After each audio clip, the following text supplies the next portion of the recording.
नमस्कार दोस्तों, स्वागत है आप सभी का उड़ान आईएएस एकेडमी के ई लर्निंग प्लेटफॉर्म में। मैं निखिल केसरी आप सभी लोगों के लिए एसआई भर्ती परीक्षा की जो तैयारी करवाई जा रही है हमारे द्वारा, जिसमें हम लोग कई सारे प्रश्न होते हैं वो आप सॉल्व भी करते हैं और हम आपको उत्तर भी बताते हैं। ठीक है, उसी कड़ी में हम आगे बढ़कर अब भारतीय संविधान के जो मौलिक अधिकार थे प्रश्न वहां तक हमने चर्चा की। अब आगे चलकर डीपीएसपी और मूल कर्तव्य को जो भी प्रश्न यहाँ पर आ सकते हैं, आने की संभावनाएं बन सकती हैं, उन पर चर्चा करेंगे। उम्मीद है कि इन प्रश्नों से आपको बहुत आने वाले दिनों में जो भी एग्जाम होंगे वहां बहुत फायदा होगा। और इसके साथ साथ आप यहाँ जो भी स्क्रीन में आपके प्रश्न आएंगे आप उन्हें सॉल्व भी कीजिए, ताकि आपको पता लगे कि आपकी तैयारी किस स्तर पर चल रही है। पहले यहाँ पर प्रश्न पर चलते हैं। हमारा जो पहला प्रश्न है आज का वो है, संविधान के किस संशोधन से राज्य के नीति निर्देशक सिद्धांतों को मौलिक अधिकारों पर प्रमुखता की स्थिति मिली? इसके ऊपर बहुत लंबी बहस भी है। ये प्रश्न है वो आर्टिकल 31 ग से रिलेटेड है। ठीक है, अनुच्छेद जो 31 ग है उससे संबंधित भी हो सकता है ये। क्यों? क्योंकि 31 ग ही यहाँ पर क्या प्रदान करता है, वरीयता प्रदान करता है कि अगर सरकार कभी भी डीपीएसपी को लागू करने की अगर बात करती है, कानून बनाती है, तो उसे हम मूल अधिकारों से वरीयता प्रदान कर देंगे। ठीक है, इसको लेकर एक तो 25वां संविधान संशोधन हुआ जिसके तहत 31 ग आया। बाद में चलकर इन प्रकार के कानूनों की जो कि डीपीएसपी को लागू करने के लिए बात करते हैं, उन्हें लेकर न्यायिक जो जुडिशियल रिव्यू है, न्यायिक पुनर्विलोकन, उससे भी रोक दिया गया।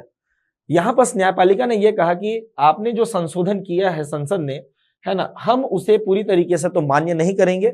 हम क्या करेंगे, केवल अनुच्छेद 39 ख और 39 ग को लेकर यदि आप कोई भी कानून बनाते हैं तो हम उसे वरीयता जरूर दे सकते हैं, बाकी डीपीएसपी को हम वरीयता नहीं दे पाएंगे।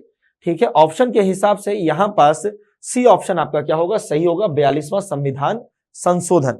बढ़ते हैं अगले प्रश्न की ओर। अगला प्रश्न है, राज्य के निम्न निदेशक तत्वों सिद्धांतों में से कौन सा गांधीवादी दर्शन पर आधारित है? देखिए, जहां भी डीपीएसपी है हमारा आर्टिकल 36 से लेकर 51 तक, और खासकर इसमें 39 से 51 तक, ये कहीं ना कहीं किसी ना किसी विचारधारा से प्रभावित है। जैसे गांधीवादी विचारधारा, इसमें 38 को भी शामिल कर सकते हैं हम लोग, समाजवादी विचारधारा से वो प्रभावित है। दूसरा हो सकता है समाजवादी विचारधारा, और यहाँ पास है उदारवादी विचारधारा। देखिए, ये बाइफर्केशन यहाँ पर संविधान में नहीं दिया है, ये केवल आप बहुत सारे जो संविधान के विशेषज्ञ हैं या फिर संविधान जो निर्माता थे उन्होंने ये थॉट्स बस समझा कि हाँ, हम इन सभी विचारधाराओं को इसमें क्या कर देते हैं, शामिल कर देते हैं। लेकिन ऐसा नहीं है कि संविधान में शब्दशः लिखा हुआ है कि यही गांधीवादी होगा, यही समाजवादी होगा, ऐसा बिल्कुल भी नहीं है। ठीक है, इसमें से देखते हैं कौन सा ऐसा हो सकता है। पहला है ग्राम पंचायतों का आयोजन, आर्टिकल 40 के बारे में। जी हाँ, ये तो है शामिल। बराबर काम के लिए बराबर मजदूरी, अगर काम बराबर है तो बराबर मजदूरी मिलेगा, यह है आर्टिकल 39 का पॉइंट, जो कि समाजवादी तत्व है। फिर है मजदूरों का संरक्षण, ये भी क्या है, समाजवादियों का क्या हो जाएगा, संरक्षण हो जाएगा। अगर निकटतम या फिर बहुत ज्यादा सही आंसर की बात करेंगे तो वो होगा ऑप्शन नंबर ए।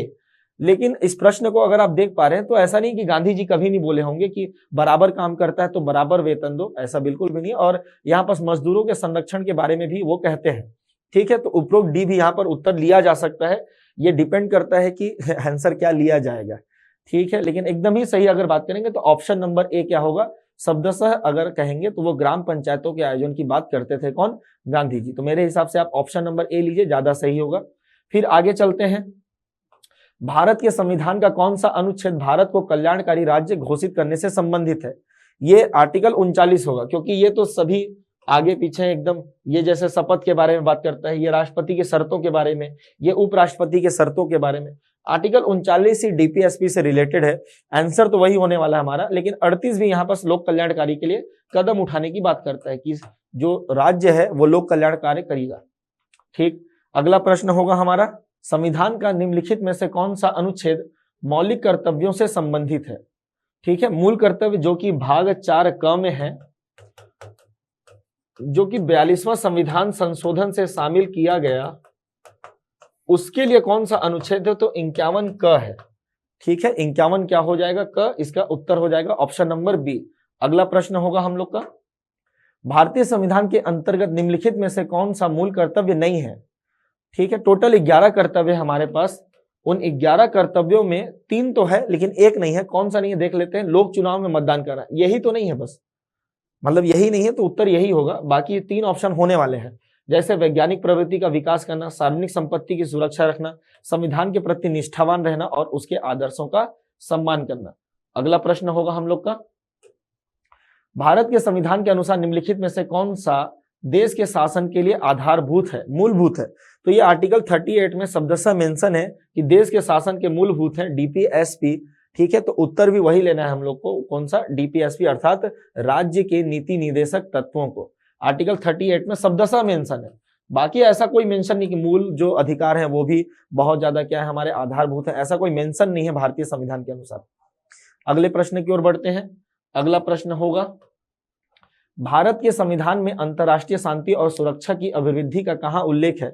आर्टिकल 51 अनुच्छेद 51 में डीपीएसपी में क्या किया गया है, उल्लेख किया गया है कि जो भी भारत सरकार, जो भी संघ की सरकार होगी वो अंतर्राष्ट्रीय शांति और सुरक्षा को दृष्टि को रखकर सामने रखकर क्या करेगी, कार्य करेगी, सभी मामलों को बातचीत के मामले से सुलझाने का प्रयास करेगी, ऐसा प्रावधान है। फिर राज्य के नीति निर्देशक सिद्धांतों को भारतीय संविधान में शामिल किए जाने का उद्देश्य क्या है। उद्देश्य इस प्रकार से कि मूल अधिकार राज्यों से सुरक्षा प्रदान करते हैं, नागरिकों को स्वतंत्रता प्रदान करते हैं, राजनीतिक टाइप का, सामान्यतः ये राजनीतिक स्वतंत्रता प्रदान करते हैं। ऐसा नहीं कि उसमें सामाजिक नहीं है, उसमें आर्थिक नहीं है, लेकिन अगर एक मोटा मोटी देखा जाए तो वो राजनीतिक स्वतंत्रता आपको दे रहे हैं। बाकी डीपीएसपी की बात करेंगे तो सामाजिक और आर्थिक न्याय या आर्थिक प्रजातंत्र को स्थापित करने का वो क्या करते हैं, प्रावधान करते हैं, मतलब डी ऑप्शन सही होगा। बाकी पढ़ के देखते हैं क्या है, राजनीतिक प्रजातंत्र को स्थापित करते हैं, उतना सही नहीं है या बिल्कुल गलत ही है ये ऑप्शन बी, सामाजिक प्रजातंत्र सही है, ये ऑप्शन गलत क्या है, सही है। फिर है गांधीवादी, ये भी सही है, लेकिन ज्यादा सही कौन सा है, डी ऑप्शन। कई बार क्या होता है ना, 4 ऑप्शन 3 ऑप्शन या 2 ऑप्शन कुछ भी सही हो सकते हैं, इसीलिए जब भी निर्देश आप पढ़ोगे तो वहां लिखा होता है प्रत्येक प्रश्न के 4 विकल्प दिए गए हैं, अभ्यर्थीगण जो सबसे अधिक सही होगा उसका चयन कीजिए। वो कभी नहीं कहेगा कि 3 गलत है, एक जो ज्यादा सही है उसका आप चयन कीजिए। फिर है भारतीय संविधान के अंतर्गत निम्नलिखित में से कौन सा एक नागरिकों का मूल कर्तव्य है।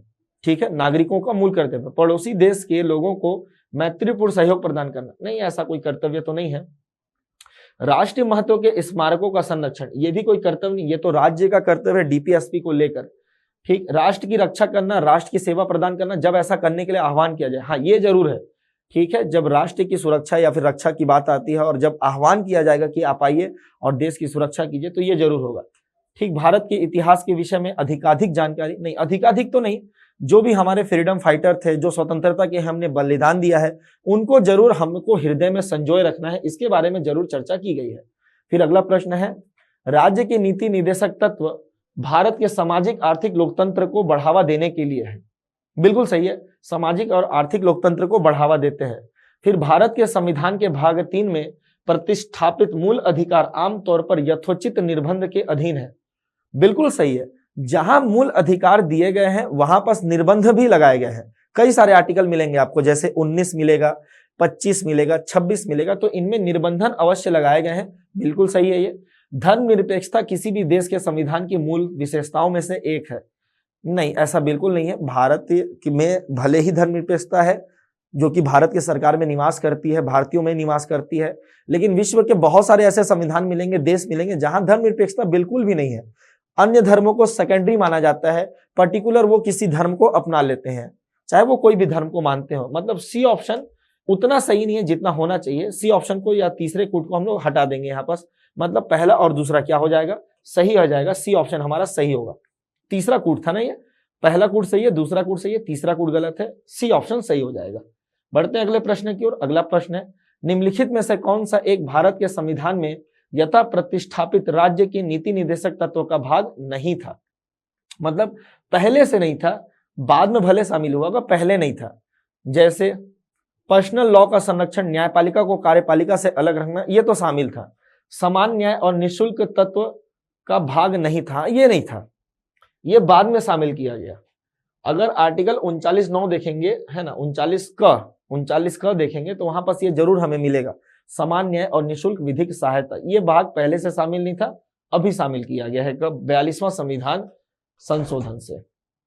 ठीक, अगला प्रश्न होगा हम लोग का, निम्न में से कौन भारतीय संविधान के अंतर्गत मौलिक कर्तव्यों में सम्मिलित नहीं है? कौन सा सम्मिलित नहीं है वो देखते हैं हम लोग। देश की रक्षा करना और राष्ट्र की सेवा करना, ये तो शामिल है। हमारी सामाजिक सांस्कृतिक गौरवशाली परंपरा का महत्व समझना, ये भी शामिल है। ग्राम पंचायतों के संगठन में सहायता प्रदान करना, नहीं, ये बिल्कुल शामिल नहीं है। ये तो डीपीएसपी में शामिल है, आर्टिकल 40 में। सार्वजनिक संपत्ति को सुरक्षित, ये जरूर शामिल, मतलब हमारा जो सी ऑप्शन है वो क्या होगा, सही होगा। अगला प्रश्न हो जाएगा, भारतीय संविधान का कौन सा भाग डीपीएसपी को लेकर है? भाग 4 है, बहुत देर से वही पढ़ रहे हम लोग, भाग 4 डीपीएसपी को। चलिए आगे बढ़ते हैं। प्रश्न है, निम्न में से कौन एक डीपीएसपी में शामिल नहीं है, मतलब राज्य के नीति निर्देशक तत्वों में शामिल नहीं है, लेकिन राज्य सुनिश्चित करने का प्रयास करेगा। पहला ऑप्शन है जीविकोपार्जन हेतु पर्याप्त साधन का समान अधिकार, ये शामिल है। लाइवलीहुड के लिए आपको जो भी उपलब्ध कराएगा सरकार, वो आपको उपलब्ध करा सकता है डीपीएसपी के तहत, ये शामिल है।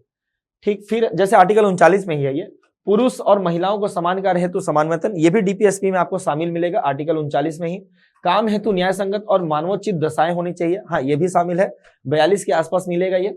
अस्पृश्यता के उन्मूलन हेतु राज्य को विशेष प्रयास करना पड़ेगा, हाँ ये शामिल है, लेकिन डीपीएसपी में नहीं है। ये मूल अधिकार में शामिल मिलेगा आपको, आर्टिकल 17 में ये शामिल मिलेगा। ठीक, इसका मतलब है डी उत्तर हो जाएगा हम लोग का, ऑप्शन नंबर डी उत्तर होगा इस प्रश्न का। फिर है, किसकी अनुशंसा पर भारतीय संविधान में मूल कर्तव्य शामिल किए गए? स्वर्ण संघ समिति के सिफारिश पर। ठीक है, स्वर्ण संघ समिति के सिफारिश पर डी जो मौलिक कर्तव्य हैं वो शामिल किए गए हैं। फिर अगला होगा, राज्य के नीति निर्देशक तत्व का प्रयोजन क्या है? देखते हैं उसका उद्देश्य क्या था। ऐसे सकारात्मक अनुदेश प्रस्तुत करना जो सभी स्तरों पर राज्य के नीति निर्देशक का मार्गदर्शन करेंगे, सही लग रहा है। गांधी जी के विकेंद्रित राज्य के विचार पर कार्यान्वयन, नहीं ऐसा नहीं है। सरकार द्वारा यादृच्छिक शक्तियों के प्रयोग का नियंत्रण, नहीं ऐसा भी नहीं है। समाज के पिछड़े वर्गों के कल्याण को संवर्धित करना, ये एक पॉइंट है लेकिन पूरा सही नहीं है। बी और डी थोड़ा सही है, आर्टिकल 40 और 46 की बात कर रहा है, लेकिन ज्यादा सही कौन सा हो जाएगा? ए, क्योंकि ये सभी स्तर पर राज्य के नीति निर्देशक को मानदंड करता है, मार्गदर्शन प्रदान करता है, गाइड करता है कि आप अपने जब पॉलिसी का मेकिंग करेंगे तो इन तत्वों को एक मार्गदर्शक के रूप में रखेंगे। ए ऑप्शन ज्यादा सही होगा। बढ़ते अगले प्रश्न की ओर। अगला प्रश्न है, भारत के संविधान के प्रावधानों के अनुसार निम्नलिखित में से कौन सा एक मौलिक कर्तव्य नहीं है? राष्ट्र ध्वज का सम्मान करना है, राष्ट्र की प्रतिरक्षा करना है, अपने बच्चों को शिक्षा प्रदान करना है, ग्राम और कुटीर उद्योग का प्रोत्साहन, नहीं ये नहीं है। ग्राम और कुटीर उद्योग का जो प्रोत्साहन है वो आर्टिकल 43 ख पॉइंट में मिलेगा आपको, बाद में शामिल किया गया था। कुटीर उद्योगों का संरक्षण एवं संवर्धन करने की बात की गई थी, वहां पर गांधीवादी सिद्धांत थे वो। फिर और आगे बढ़ेंगे अगले प्रश्न की ओर। भारतीय संविधान में डीपीएसपी की संकल्पना किस देश से ली गई है? इसका उत्तर आप लोग दीजिएगा, कौन से देश से ये लिया गया है। ठीक है, A France, B Ireland, C Japan और डी क्या है? यूएसएसआर, मतलब रशिया की बात की जा रही है। फिर है, निम्नलिखित में से कौन सा एक राज्य के नीति निर्देशक सिद्धांतों का उद्देश्य नहीं है? डीपीएसपी का उद्देश्य नहीं, कल्याणकारी राज्य है ये, सामाजिक आर्थिक ये भी है, एक धार्मिक राज्य की स्थापना, ये तो बिल्कुल नहीं है। ये ना तो डीपीएसपी का है, ना तो सरकार का यहाँ स्टांस है कोई, और नहीं कहीं मौलिक अधिकार में, बल्कि धर्मनिरपेक्ष राज्य की बात जरूर है। ठीक है, यहाँ पास आर्टिकल 44 समान नागरिक संहिता की बात करता है, उसको लेकर जरूर प्रावधान किया गया है। फिर है, भारत संविधान में कल्याणकारी राज्य का आदर्श प्रतिष्ठापित है, डीपीएसपी में है, ऑप्शन नंबर बी। अगला प्रश्न, भारतीय संविधान का कौन सा अनुच्छेद यह निर्धारित करता है कि डीपीएसपी के को किसी भी न्यायालय में लागू नहीं किए जा सकते? जो राज्य के नीति निर्देशक तत्व हैं वो लागू नहीं हो सकते। ये क्वेश्चन थोड़ा सा ना टफ भी हो जाएगा अगर आपको आर्टिकल में जरा सी भी क्या है दिक्कत होती है। कैसे? क्योंकि आर्टिकल 37 सीधा मेंशन करता है कि इस भाग के जो भी प्रावधान है, तत्व है, वो लागू नहीं किए जा सकते। आप उन्हें न्यायपालिका में जाकर लागू नहीं किए जा सकते, नहीं करवा सकते आप, अर्थात वो गैर वाद्य योग्य हो जाएगा। ठीक है, अगला प्रश्न होगा दोस्तों, निम्नलिखित में से कौन सा तत्व भारतीय संविधान के भाग 4 का मूल कर्तव्य में वर्णित नहीं है? फिर से, भारतीय राष्ट्रीय ध्वज का आदर करना, हाँ ये है। भारत के सभी लोगों के मध्य भाईचारे की भावना का विकास करना, अपने माता पिता गुरुओं का आदर करना, नहीं है। यहाँ पर धरोहर की रक्षा करना, ये जरूर शामिल है। शब्दशः मेंशन नहीं है कि आप माता पिता और गुरुओं का क्या कीजिए, आदर कीजिए, ये आपका नैतिक दायित्व है, आप जरूर कीजिए अपने गुरुओं का आदर, और माता पिता का तो करना ही करना है। अंतिम प्रश्न होगा आज का हम लोग का, निम्नलिखित में से कौन सा एक डीपीएसपी का वर्णन नहीं करता, सही वर्णन नहीं करता? निदेशक तत्व न्यायालय द्वारा परिवर्तनीय नहीं है, ये तो बिल्कुल सही है। आर्टिकल 37 वर्णन करता है भाई कि ऐसा नहीं हो सकता। डीपीएसपी राजनीतिक स्वीकृति रखते हैं, नहीं ऐसा नहीं है, ये राजनीतिक नहीं आर्थिक और सामाजिक रखते हैं, मतलब ये वर्णन नहीं करता है। सी ऑप्शन है। निदेशक तत्व राज्य विधानमंडल के उद्देश्यों की घोषणा करते हैं, हाँ हमारा उद्देश्य हम ये करना चाहते हैं, ठीक है, इनमें जितने भी लिखे हुए तत्व उनको लागू करेंगे आज नहीं तो कल। डीपीएसपी के जो तत्व हैं वो सभी भारतीयों के लिए मुफ्त स्वास्थ्य देखरेख और समान आय का वंचन देते हैं।